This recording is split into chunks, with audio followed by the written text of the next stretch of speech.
This is Lee with 82 Game and 12 here on YouTube channel Sons of Liberty 75. This is a playthrough of a comparison between GMT and SPI's Battle of Monmouth, June the 28th, 1778.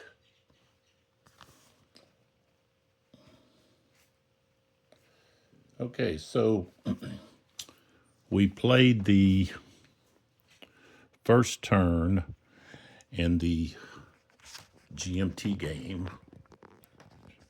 It's over here. And so now we're moving to the first turn of the SPI, which will be the 10-20 turn. And I had to adjust the scenario. The scenario, it was called Lee's Advance, but the time record track started, they wanted you to start at like 11:40. Well, at 11:40, I believe some of his forces were already retreating. And so that would have been called Lee's Retreat. Maybe it was supposed to be Lee's Retreat back toward Washington, maybe. But the scenario with GMT was also titled Lee's Advance. And so to match the two up, I have adjusted the forces on the map to closely resemble what's happening over on the other side with the GMT. Now, one thing that we have here that we don't have in the GMT game is command. Leaders have command radius, and they have command points to issue and so forth. So the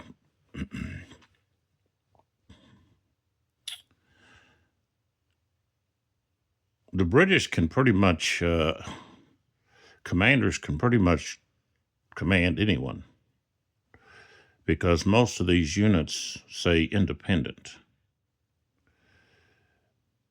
except for Loos or Laos over here. I think he's got 3 or 4 units. Yeah, he's got these 3 units here, and this is their officer right there. So he's got these 3 units that he can command, but he has to be put into command. And Cornwallis or Clinton can do that. Now, they have, in the scenario, they only have one or the other. They have Cornwallis, which is the division, and Clinton's the army commander. And so I think I want to, well, no, we're going to leave Cornwallis. That might actually, well, I think it kind of favors the British. I think in the scenario, they only had Clinton or Cornwallis, but yet both of them were there. So I want to have both of them, which is basically going to give, should give the British the ability to basically activate all of their units. So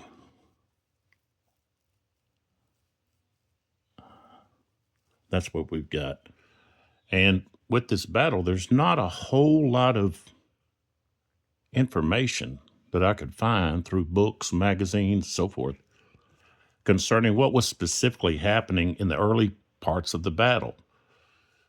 And for the battle that's considered the longest of the American Revolution, there's not a lot written about it. And this is actually Washington's last battle that he commanded. Yorktown's really like a siege. So, and of course, he comes in after this scenario and rallies the troops and sets up a defensive line and stops the British advance. So, but we're just doing a small part of the battle, which is basically about the time that, or a little after the colonials turn tail and start running the other way. And a lot of that's because of confusion. I think you had some artillery that was moving to the rear, and some other troops thought they were in retreat, and so they hightailed it, and that led to other units hightailing it, and so forth. So,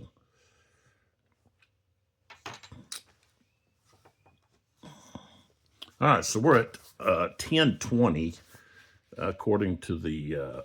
That's the furthest that we can go back. That's the earliest we can start on the turn track. And in this scenario, the British have the first activation, or they have the initiative. No? Let's see. That's not true. It says the colonial player is the first player. Okay. All right. So we can get started.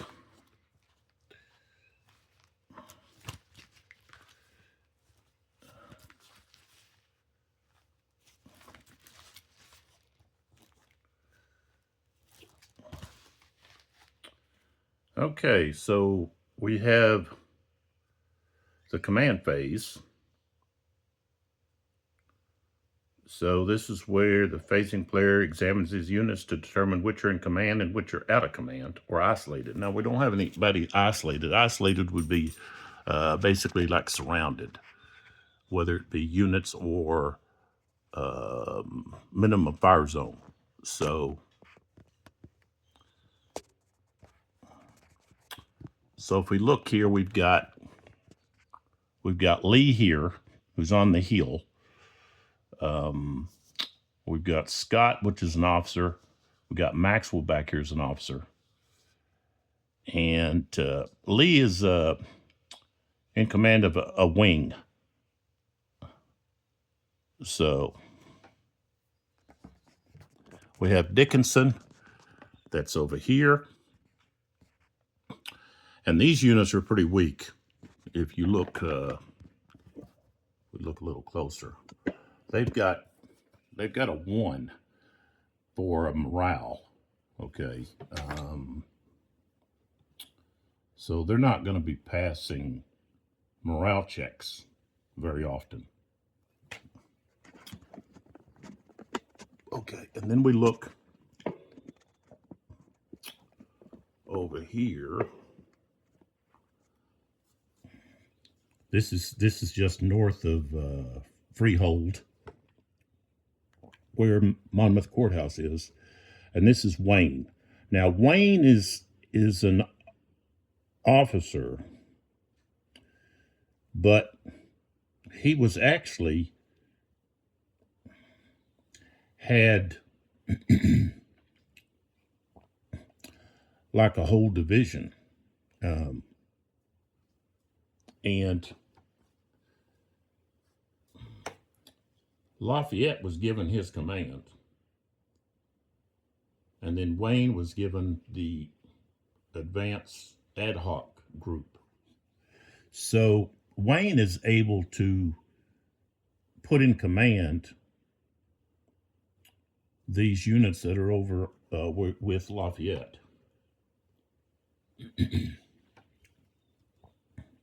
Because they were his. And the other thing is Wayne is automatically activated. He was a very good commander and he had initiative. So he doesn't have to get activated by Lee. So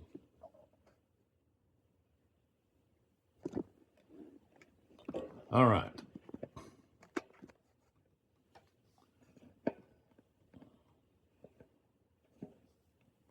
Let me pull back here. All right, so we've got these units here that need to be moved into position by Lee. And we have Dickinson here might just need to be in a position where he doesn't allow the Wayne's forces to get outflanked, because that's basically all he's going to be able to do. He's not going to be able to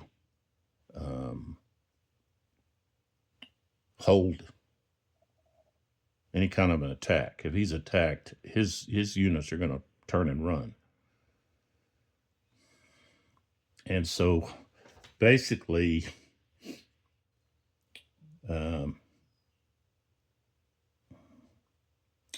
Lafayette and Wayne both need to wait for these reinforcements to show up. So dealing with command, see, I think I need to get this other light.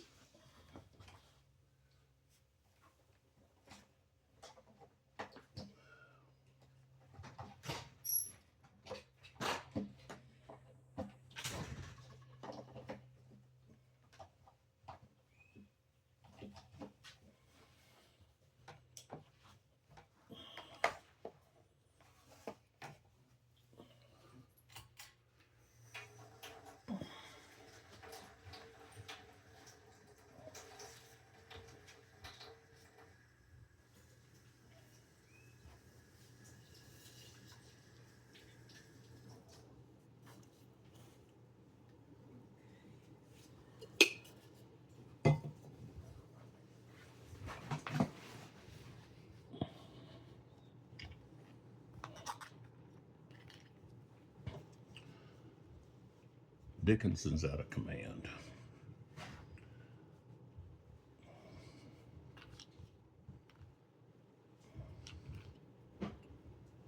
Wayne's in command.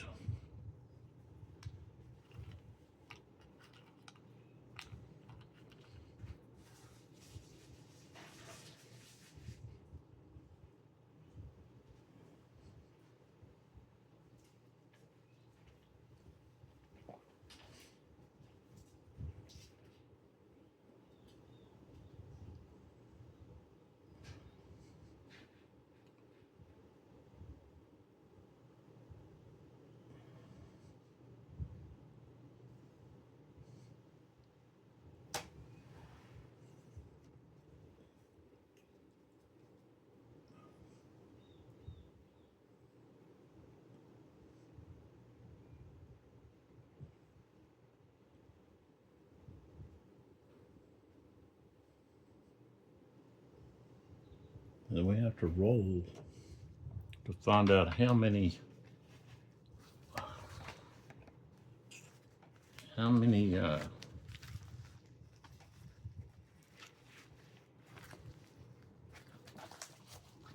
command points Lee has.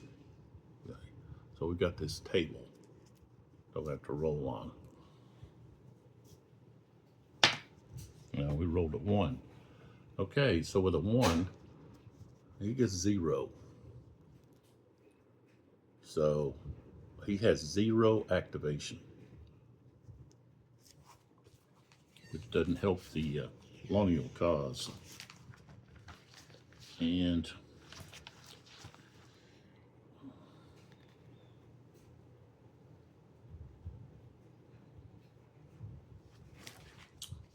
there's not much said about whether or not the units start in command.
Okay, so with this command,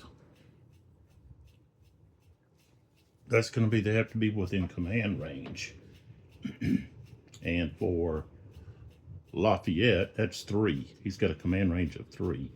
So all of his units are in the command, but to be activated, okay, they'd have to get an activation from Lee, and he doesn't have an activation. And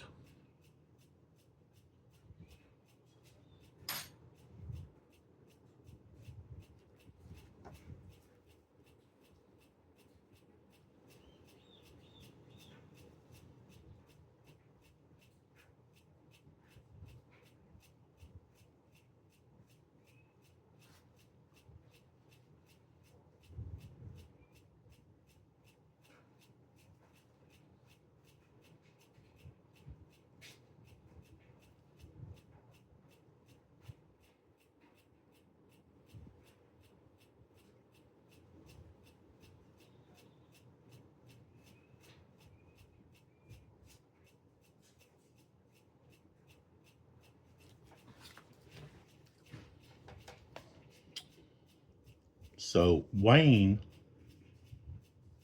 all of these units are within his command range of 3.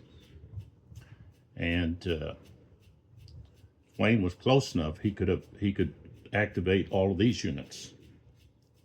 So, but Lafayette's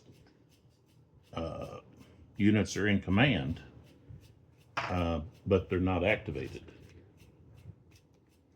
So there's a difference there. And I don't know that you have, let's see, I don't think you have like something telling you that you're not activated. It's like, okay, there's a difference. It's a difference between being out of command and not activated.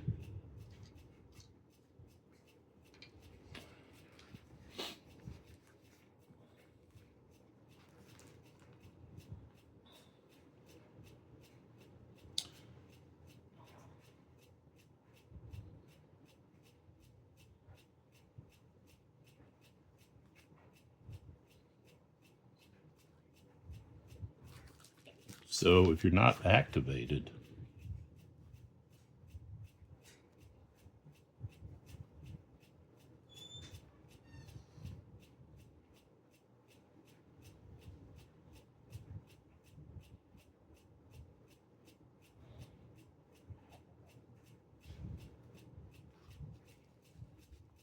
an unactivated unit may be forced into an enemy minimum range fire zone, but only an activated unit may voluntarily enter such a zone in a friendly march phase. An unactivated unit must always defend in shock combat, but only an activated unit may initiate it. Okay, so the Colonials under Lafayette, they can move normally. They just can't move adjacent presently. Now, Wayne's troops can move forward, but they want to hold their ground presently. And Wayne is actually going to move. He's going to actually move over here, right there.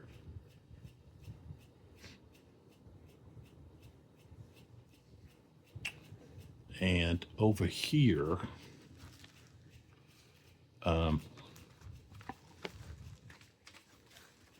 see here, make sure I'm doing this right.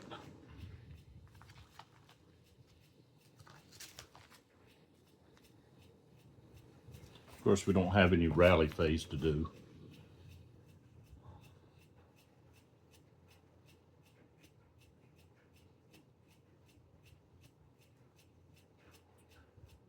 So then we move our march phase. So these units can move 3.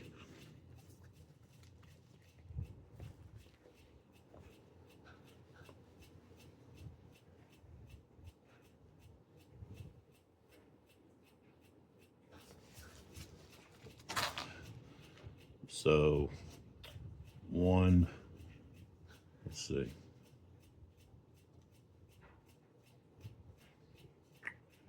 I think to change facing. Well, let's see, they can move forward and change facing. So 1, 2, 3. Same thing here. 1, 2, 3. 1, 2, 3. Okay. They're in the line, so that's why it's a little slower. Oh, well, wait a minute. Change facing during movement cost 1, so I have to back them up. So they can only go that far. And these guys don't want to move because I've got the artillery there. But we can move these units in the back here. And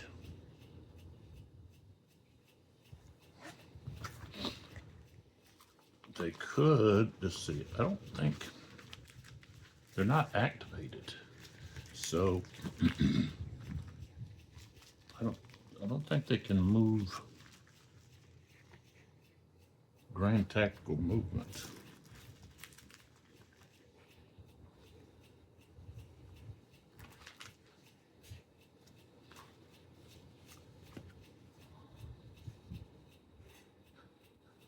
Yeah. They're not activated, so they can only move their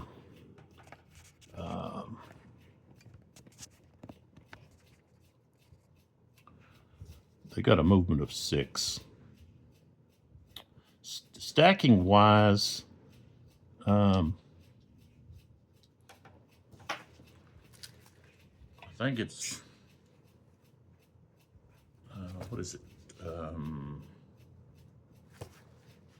Stacking.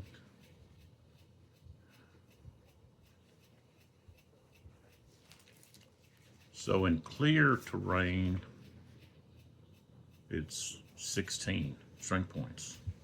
Woods is 12. So here we have 9. So we're okay here. So 1, 2, 3, 4, 5, 6. And then we can just move the rest of these up behind.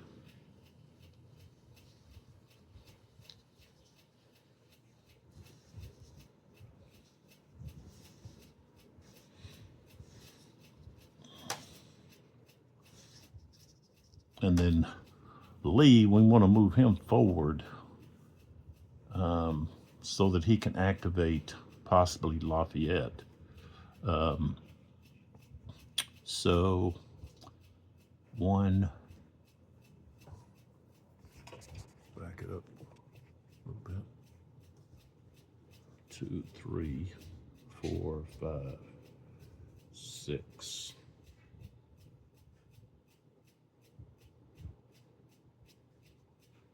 Right there. And that's all that the Colonials want to do.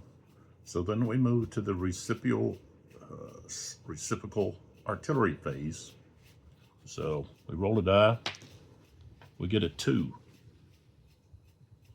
Colonials fire first. So fire alternates down the flanks of the two armies, one at a time. So let's go to our fire table. And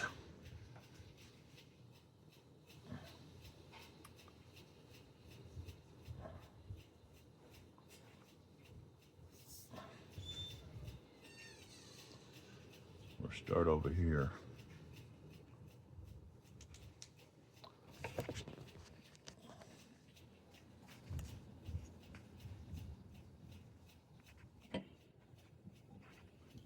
So this unit has a strength of 2.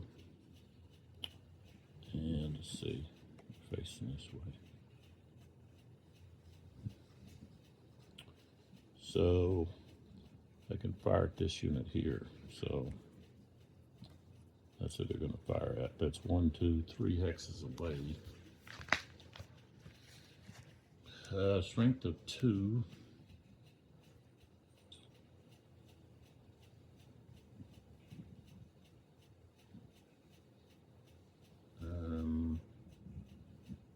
Let's see. What is the... Oh, I'm going to find my range here. 1, 2, 3, medium range. Okay, so firing at medium range, and the target is line. So we're going to be on this right there. Okay. And let's see, do we have any? I don't think we have any modifiers to worry about. No, I don't see any.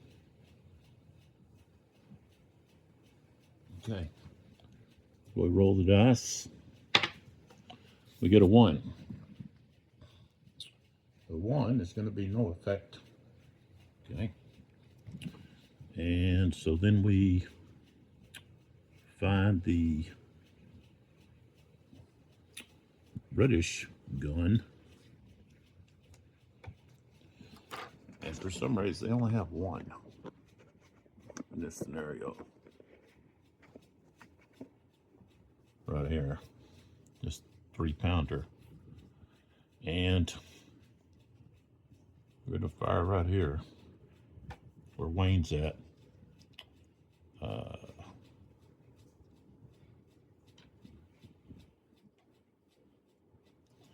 So 1, 2, 3, 4, 5. That's going to be maximum range. Okay.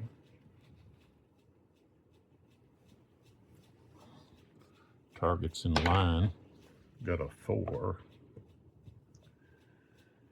Okay, so we've got a morale check. Okay. So this unit has a 3 with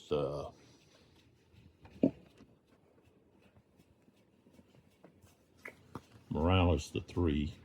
Wayne he gets to add the +2. So, to the die. So we just have to get, well, I think he's probably going to automatically pass with that. With that +2. Well, no, if he rolls a, let's see, if he rolls a,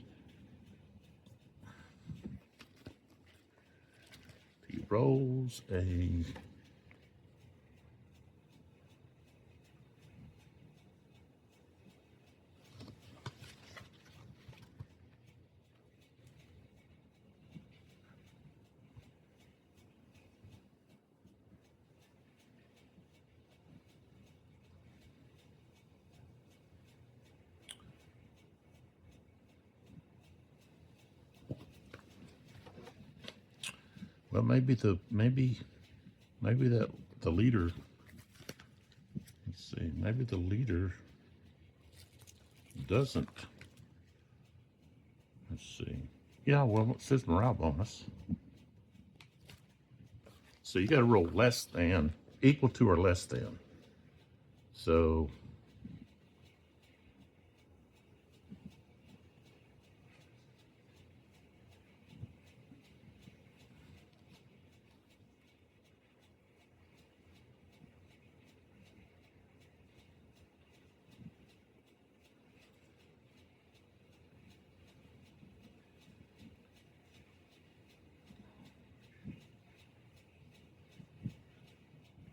okay, so Wayne's 2 here, morale bonus, is added to this unit's morale. So they have a morale of 5. So a 6, they fail. We rolled a 6. Okay.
So they were going to be disordered.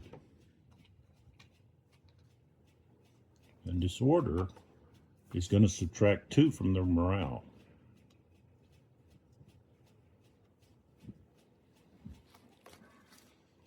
It's a little slow going here as I get accustomed to the rules here. All right, so now we move over here to the other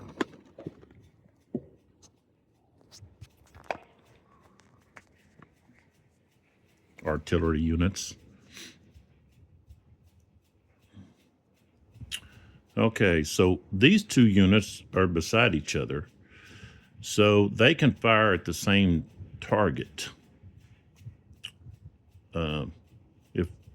if it's within both of their fire range. So they can both fire at this 3-pounder right there that Erskine's with. So that's who they're going to fire at. So that's going to be a strength of 4. 1, 2, 3, 4, 5. So that's going to be, well, I guess it really doesn't matter. They're better off firing separate because at that range, they're going to be firing on the same column no matter what. So yeah, they're going to fire separate. So this unit will fire at this. Well, let's see, he'll fire at the Rangers right here. So that's a strength of 2, firing against this cavalry unit there.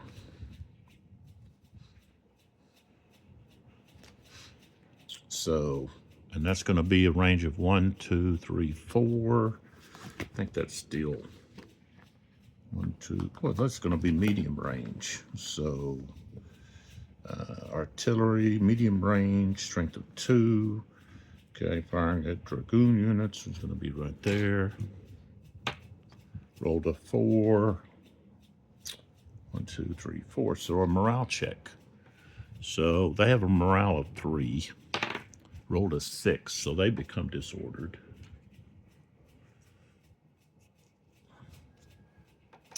And then this other unit here is going to fire on this artillery. Yeah, this artillery. Okay. And artillery fired on by artillery. Okay, it's long range. 6.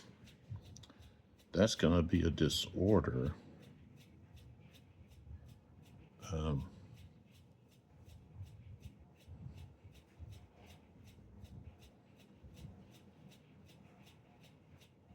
So they're just automatically disordered.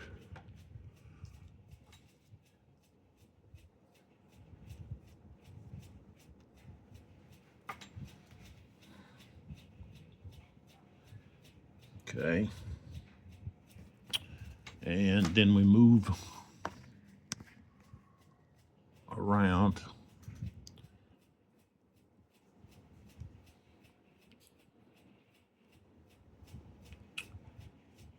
I don't know, for some reason the Colonials have so much more artillery than the British.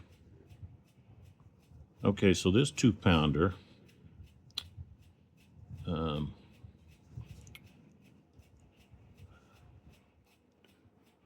okay, either way. Okay, this one's going to fire here.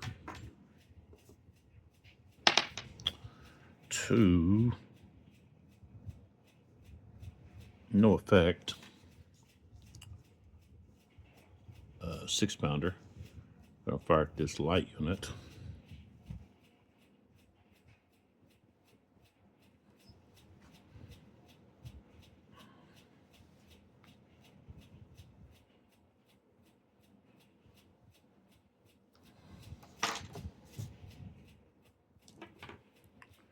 Four. That's going to be a morale check. They have a 5. Okay, they passed. All right, so that takes care of the artillery phase. So then we move to the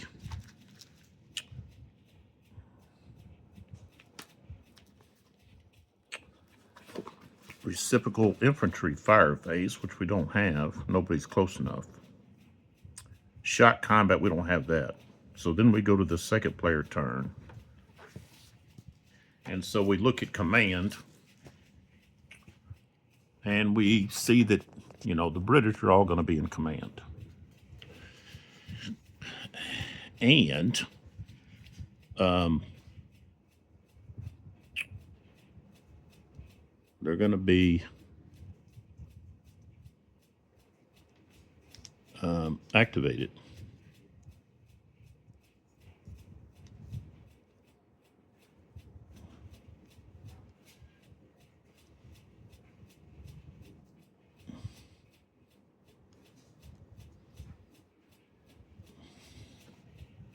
So Erskine, he can activate 2 units, independent units. Clinton can activate 6. So we've got 1, 2, 3, 4. Okay, 5, 6. And then he can activate the unit right here, these Rangers. Cornwallis can activate Lou or Laos, and then these other units. So they're all in command and activated. So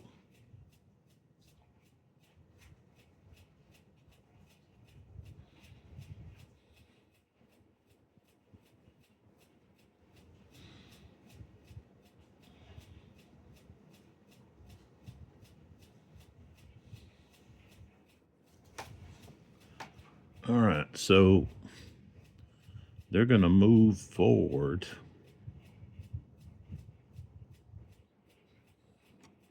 They want to attack Lafayette over here, and I think maybe hold their ground here and try to crush the colonial left. So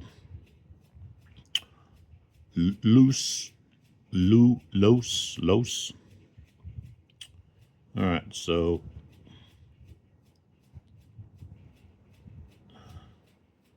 facing that way. Turn this way. So you can either change your facing or you can change your formation, but you can't do both to start.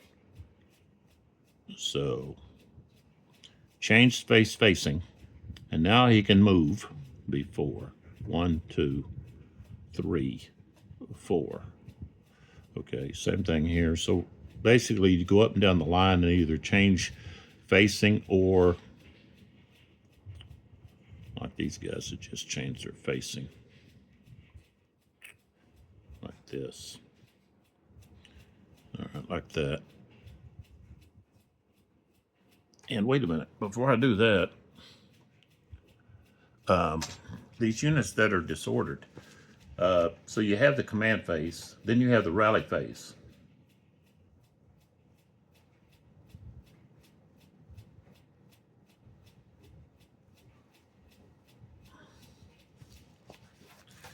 So with the rally phase,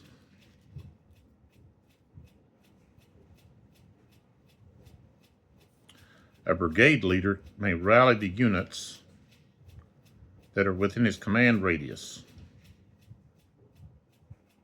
An army leader may rally a number of units equal to his activation points.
Okay, 12.8.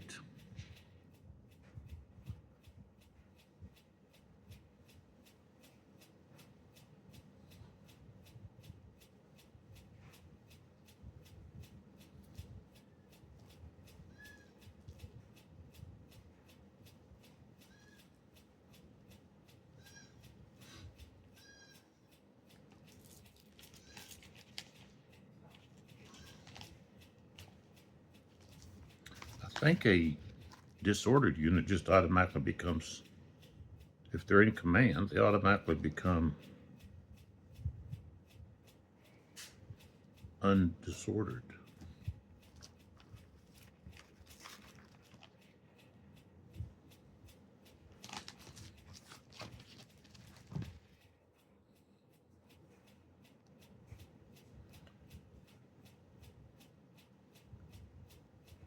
Yeah, the unit recovers from disorder if it does not occupy a hex in the minimum range fire zone of any enemy unit, unless they're in a woods. If you're in woods, you automatically become disordered unless you're a colonial unit in line.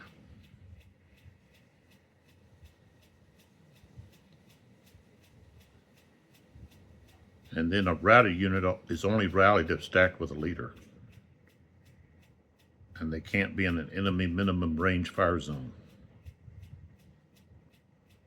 But they have to go to this disordered, and then the next turn, if they're not in enemy minimum fire zone, they can recover back to regular morale. Okay, so these units that are disordered, or no longer disordered.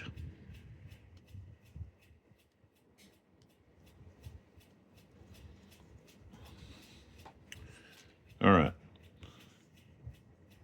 So then we're able to turn units, okay, or change formation.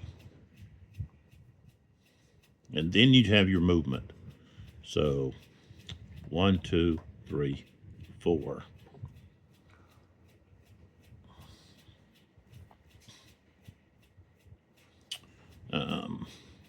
See what this unit is. This unit back here is going to move up 1, 2, 3, 4. Hit right there.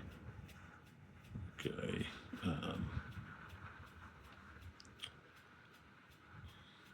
1, 2, 3.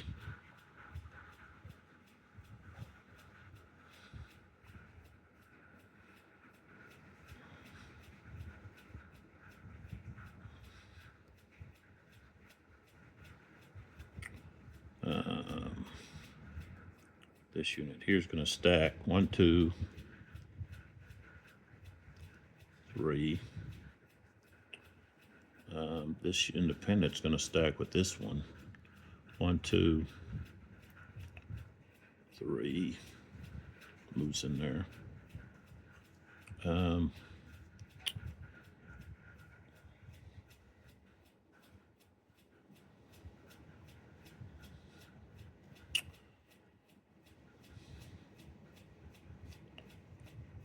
These Dragoon units are just going to come to right there.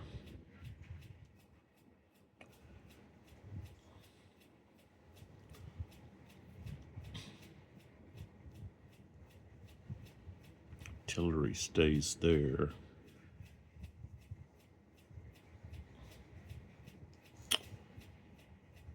This unit here is going to go 1, 2, 3, 4. This unit here is going to go with him. 1, 2, 3, 4. So Clinton stays there.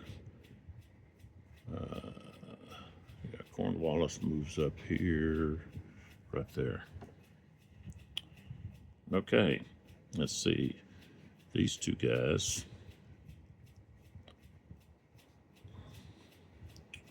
Over here, 1. And then 1, 2. Turn like that. Okay.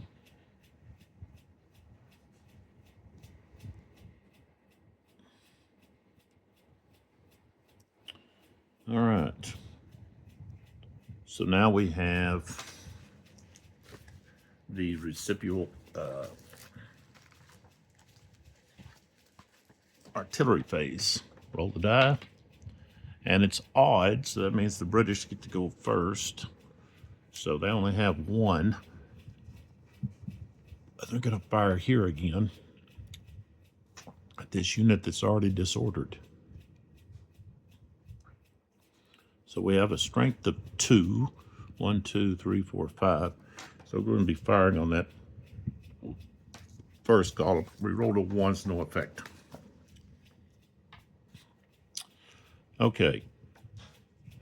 So we come over here.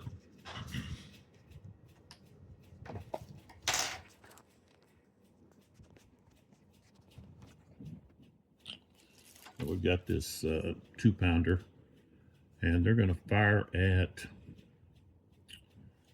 the big stack. That's got a stack of 13. Okay.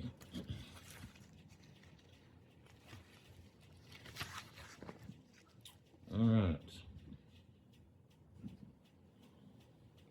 So we're at minimum fire range with a strength of 2 and artillery. There's not any modifiers for all of it's factored in, I guess, to the combat chart. Okay, roll the 2. And target's in line. So that's going to be a morale check. So the top unit checks their morale. They have a 5, and they got the bonus there, but if they roll a 6, they fail, but they passed. Okay, so then we move to these other 2 artillery units. So we've got that unit. They can only fire out of their 2 front hexes here. So they can fire at these Rangers, though.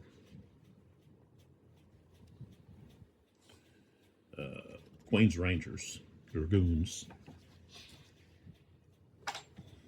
That's a range of 1, 2, 3, so that's medium, strength of 2. Okay. Rolled a 2.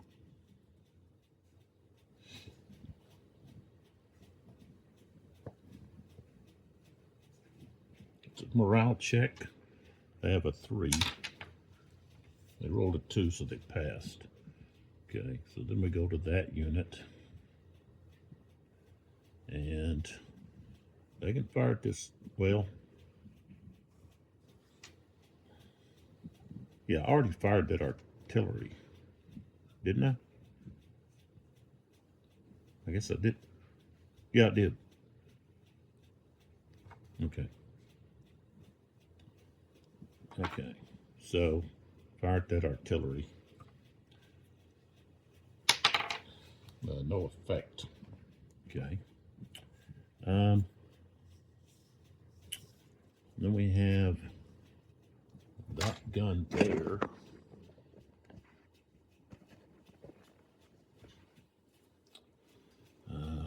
We'll fire where Clinton's at here. Range is 1, 2, 3, 4, 5. That's a long range.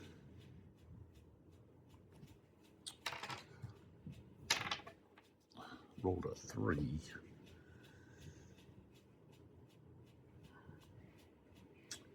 That's a morale check. So, well, they're gonna, only way they fell is with a 6. Rolled a 3. Okay. Next unit here, they're gonna fire at this unit here. 1, 2, 3, 4, 5.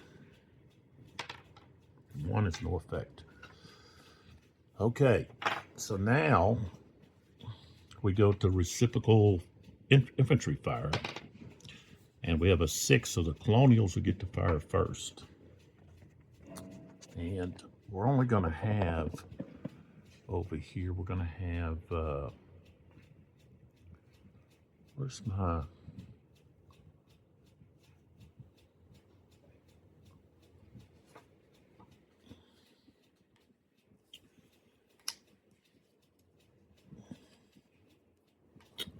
well, the thing is, only the top unit can fire.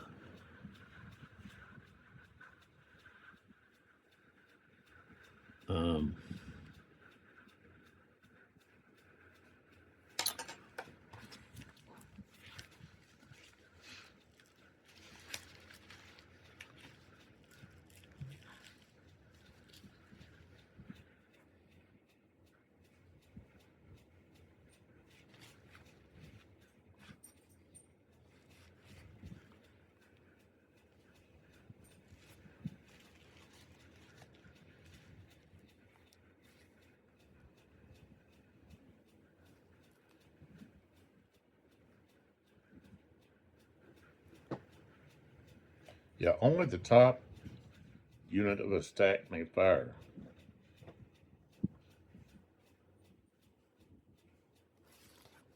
So this unit here underneath, 4th New York, would not be able to fire. So the 9th Maine will fire here. And they have a strength of 3. And they're going to fire right here. So Okay.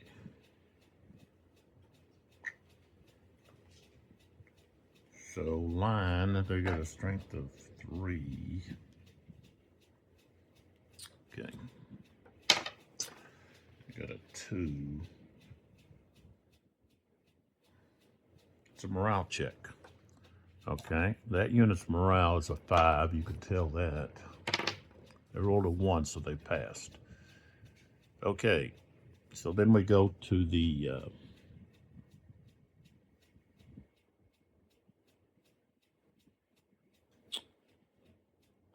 we'll just fire back here to here. So that's the strength of 4. Ooh, got a 6. They're in line. So we got a D/R result.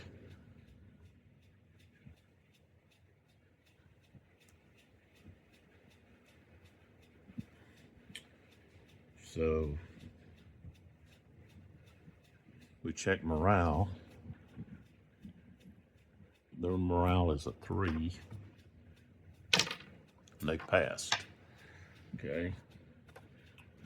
So, all right. So now this unit, artillery, and the strength of that unit's an 8. Okay.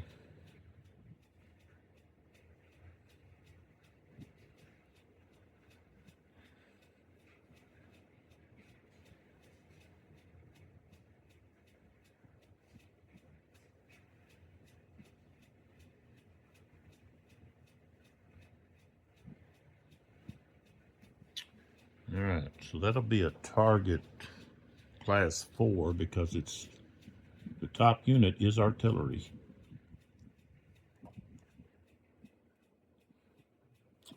Well, I guess you can fire at whichever target you want. So I think we want to fire. I think they get to pick. Let's see, maybe they don't.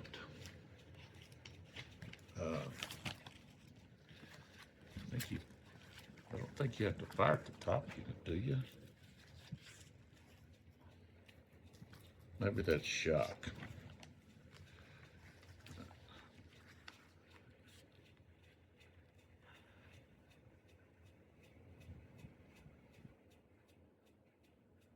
Yeah, only the top unit of a stack may fire or be fired upon. So, okay, so they have to fire at the artillery unit.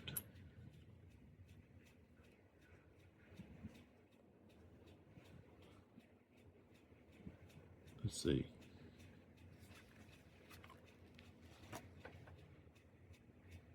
Yeah.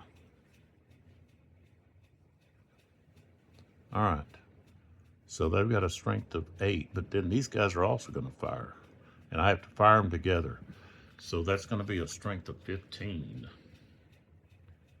But it's the most you can have is 8. So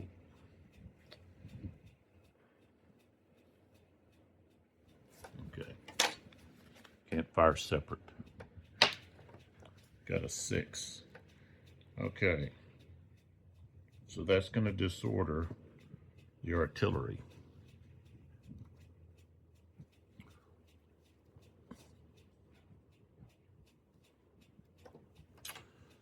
All right. So that's all of the fire. So then we go to the shock combat.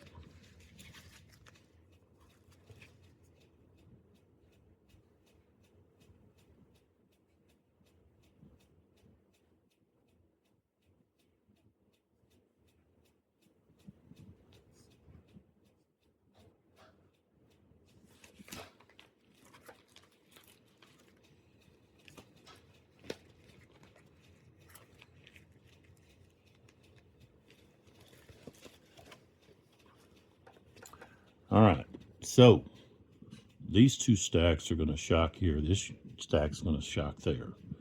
So this artillery is disordered.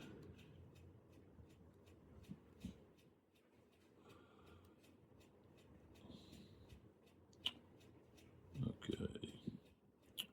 And then underneath, they have only a strength of 2. And here we've got a strength of, what's that, 20? Yeah. 15 and 5 is 20. And so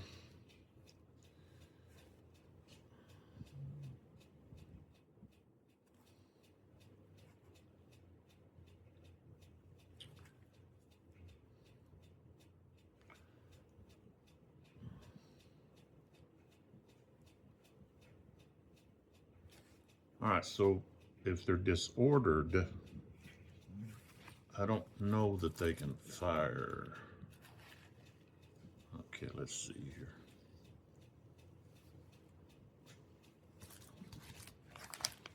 Let's see.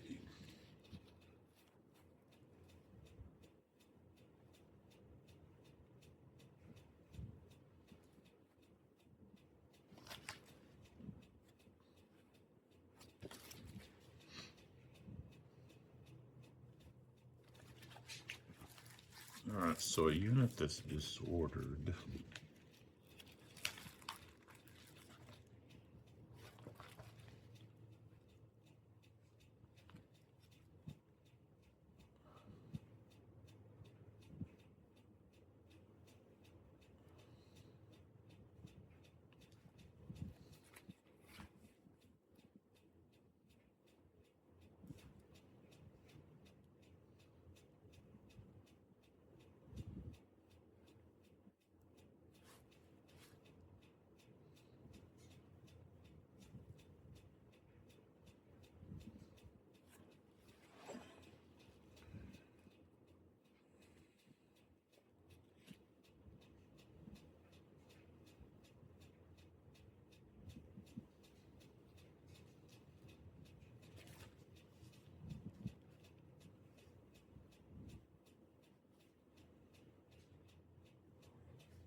Okay, let's see here.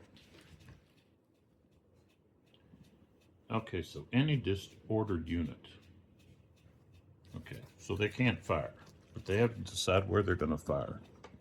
And it's the top unit, which is the artillery. So they can fire, and they're going to fire at the big stack here, where loose is at. Loose. Got a 2. I don't think that's going to, no effect. Okay. So now we go to the shot combat. So we've got 20. Okay. And we have to pick a lead unit. Well, of course, the lead unit can't be their artillery when you have another unit underneath. You have infantry. So that has to be the lead unit. Its morale is 2, but it has a -2 because they're disordered. So they're at 0. So we're going to have a +6 because loose is 1, and the lead unit here will be the 2nd battalion. Has a 5. So it's going to be a +6, and it's 20 to 4. No, yeah, 4. But I don't think you count the artillery in shock. But either way, let's see. Well, if you don't count the artillery, then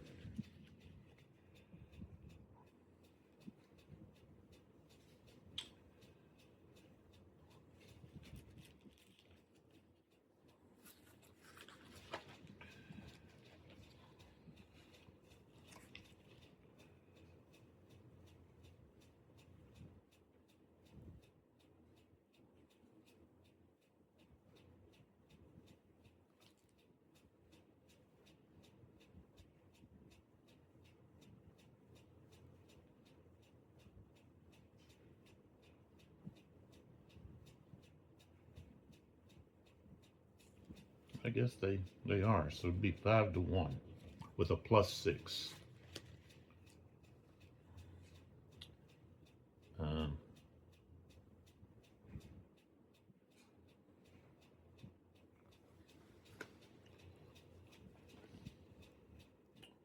So the highest you go up to is 3 to 1.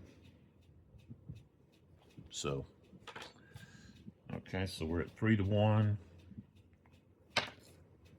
Okay, and we rolled a 2. Plus 6 is going to be a loss, and for the attackers, because they got too aggressive, and a rout for the defenders. So that means we're going to have we're going to have an artillery crew. I know why they just, well, I know why they did.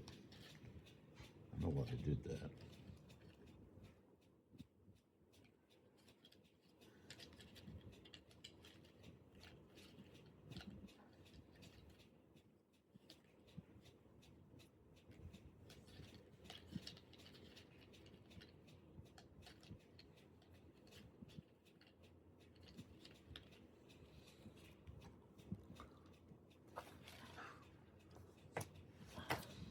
So what happens is we have a rout going on. This is sit off to the side.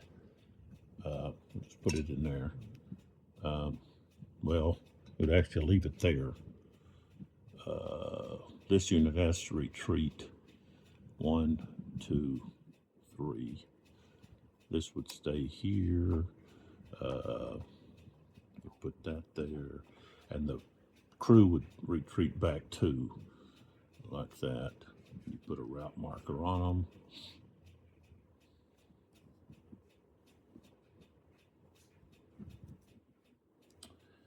And then the thing is that somebody's going to be able to advance. They take a loss.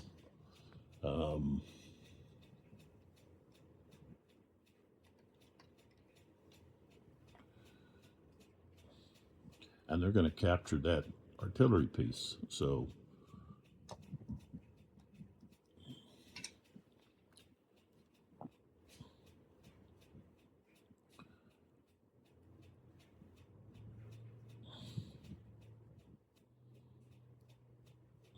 it's like that. Okay. Next, we've got this unit here.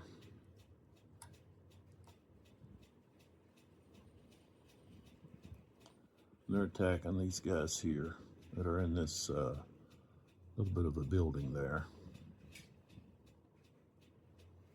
So, let's see.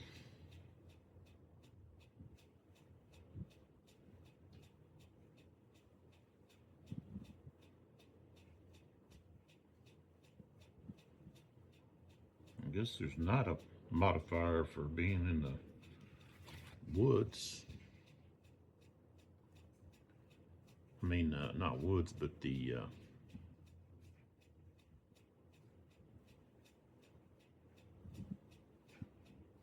well, it doesn't even have a, there's not a village hex listed on here as terrain. So, okay, we won't worry about that. All right, so these, well, I don't think, both of those don't have to attack the same hex, but they're going to. They're going to attack this hex here. I already said that. So this unit can fire on that front unit. So they've got a strength of 3.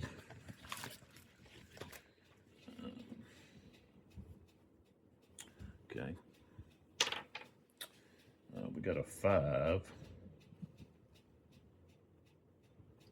So that'd be a morale check. So we do a morale check. Got a 3, they passed. All right, so now we have 7 against 3. So that is going to be 2 to 1. And the morale, this is the lead unit, this is the lead unit, is a difference of 2. So we've got 2 to 1 and a plus 2. Rolled up 4. Okay. So that's going to be a disorder. So the defender is disordered.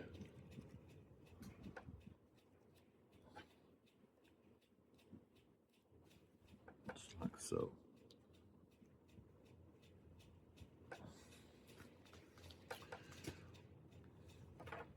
Okay, and that's the other thing is I didn't do was when this unit routed, okay, moved back, I should have rolled for this unit.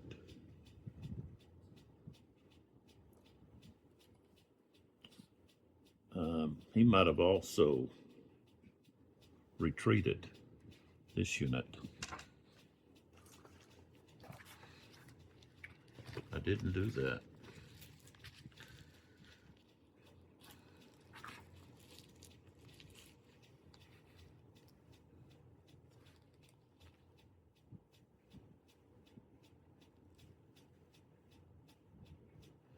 Yeah. Whenever all friendly units in an adjacent hex are eliminated or forced to retreat as a result of fire or shock, it's only the immediate adjacent units.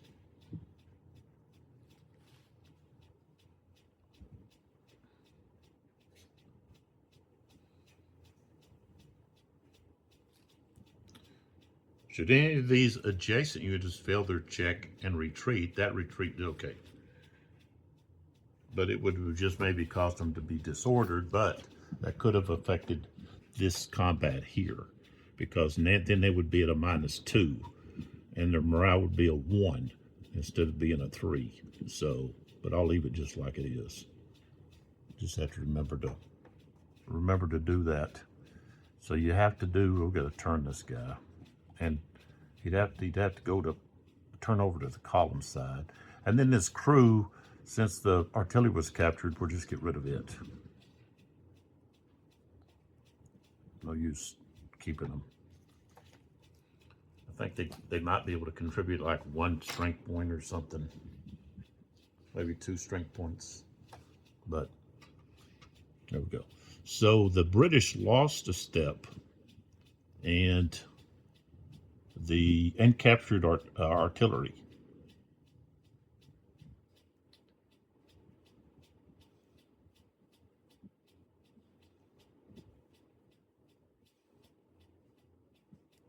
So, all right, so that's the 10-20 turn. And then actually I would do another turn here before I move over to GMT, but I'm going to stop right there.